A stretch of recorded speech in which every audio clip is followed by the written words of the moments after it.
बिस्मिल्लाहिर्रहमानिर्रहीम। डॉक्टर इजाज़ जुवेद। काफ़ी सारे दोस्तों के मैसेज आए पड़े थे कि काला मोतिया क्या होता है, इसके लिए हमें क्या करना है। तो इससे मतलब कुछ चीज़ें हमने पहले बताई हुई हैं। तो ये कोई फ़नी वीडियोस तो हमारी होती नहीं है। हम आई के मतलब इशारा करते हैं, जो चीज़ें हमें पता होती है, जो हम पढ़ते हैं, जो हमारे नॉलेज में है या हमारे स्किल में है, तो उन्हीं को हम डिस्कस करते हैं। तो काला मोतिया ये कोई काली चीज़ नहीं है आँख में।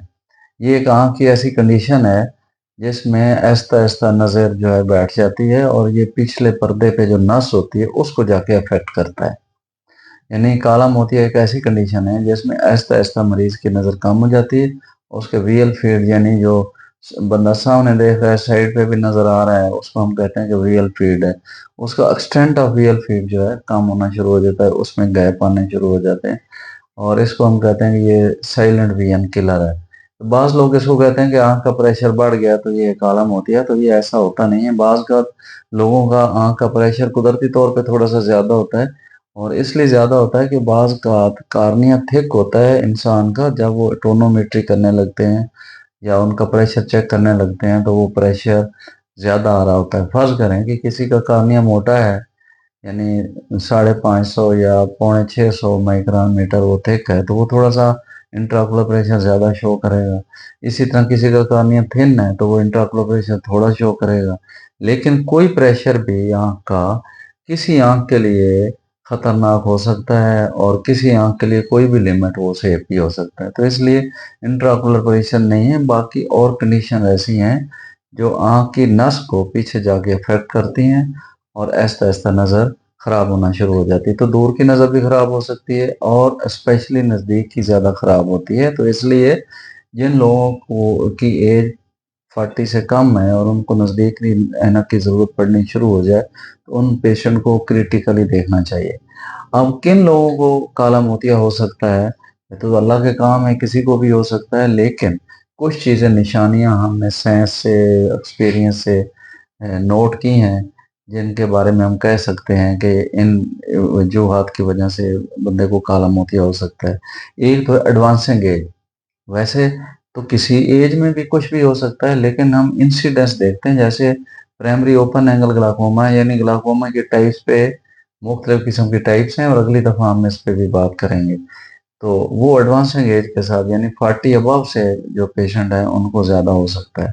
इसी तरह सेक्स यानी बाज़ काले मोतिये की किस्में औरतों में होती हैं और बाज़ मर्दों में हो सकती हैं। तो बाज़ रेशियल डिफरेंस भी है कि काले लोग हैं, गोरे हैं, उनको कौन-सा मोतिया हो सकता है। तो यानी ये चंद क्लू होते हैं जिनकी बेस पे हमें पता लगता है कि इस बंदे को काले मोतिया का खदशा हो सकता है। अगर उसकी फैमिली हिस्ट्री है, उनके भाई-बहनों में, माँ-बाप में कोई काले मोतिये का पेशेंट है या उनके पेरेंट्स में कोई काले मोतिये का पेशेंट है, डायग्नोज़ हुआ है, उसको भी क्रिटिकली देखना चाहिए। इसी तरह हाइपरटेंशन भी एसोसिएट होती है काले मोतिये से, डायबिटीज़ एसोसिएट होती है और वास्कुलर डिजीज़ेज़ जो हैं, उनमें भी काला मोतिया का चांस हो सकता है या जिनमें हाइपरलिपिडेमिया या कोलेस्ट्रॉल या फैट्स की मिकदार ज़्यादा है, उनमें हो सकती है। स्मोकर्स के लिए वास्कुलर सारी डिजीज़ेज़ और काला मोतिया में उनमें ज़्यादा हो सकता है।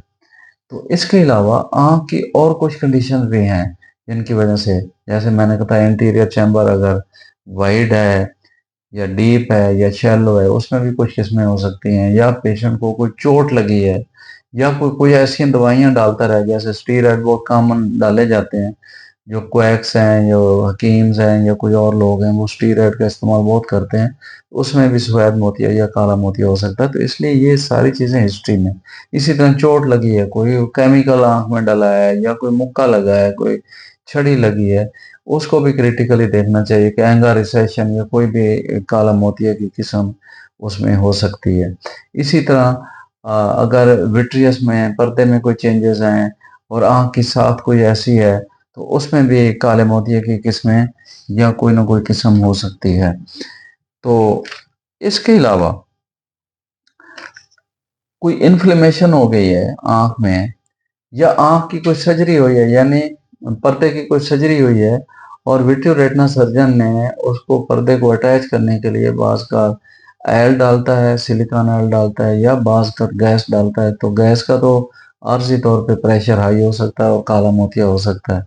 और जो सिलिकॉन ऑयल है वो किसी फार्म में भी ओवरफिल हो जाए, अंडरफिल है या मल्सीफाई हो जाए या किसी ट्रेबिकुलर मैश वर्क में किसी तरीके पड़ जाए या इंटीरियर चैम्बर में आ जाए, तो उससे भी काला मोतिया हो सकता है। तो ये वो कंडीशंस हैं जिनके बारे में हमने पेशेंट को देखना है, तो इंक्वायर करना है। और पेशेंट के बिहाफ पे और पब्लिक के बिहाफ पे क्या चीज़ें हैं, यानी ए से लेके ये सारी चीज़ें ज़हन नशीन होनी चाहिए। क्योंकि काला मोतिया एक ऐसी कंडीशन है आँख की कि नज़र जब चली जाती है वापस नहीं आती। इस पे दुनिया में बहुत काम हो रहा है। आजकल इस पे एक लेटेस्ट हो रहा है कि टॉपिकल इंसुलिन जो हम शुगर के मरीजों को इंजेक्शन लगाते हैं, उसके इस्तेमाल पे बातचीत हो रही है कि जो नज़र कम हो जाती है काले मोतिये की वजह से, उसमें इंसुलिन के कतरे डालने से वो बेहतर हो जाए। लेकिन ये अंडर ट्रायल है, अभी तक वो बुक में नहीं आया, इस पे रिसर्च मुकम्मल नहीं हुई। तो इसलिए ये जो चंद फैक्टर्स हैं, इनको ज़हन में रखना ज़रूरी है जब भी आप काले मोतिये का खदशा फ़ील करें। तो ये दोस्तों से गुज़ारिश है कि इसमें कोई चीज़ फीडबैक के तौर पे हो तो मेरे नॉलेज के लिए, या मेरे इम्प्रूवमेंट के लिए मैं इंतज़ार करूँगा। Doctor Ejaz Javed luck.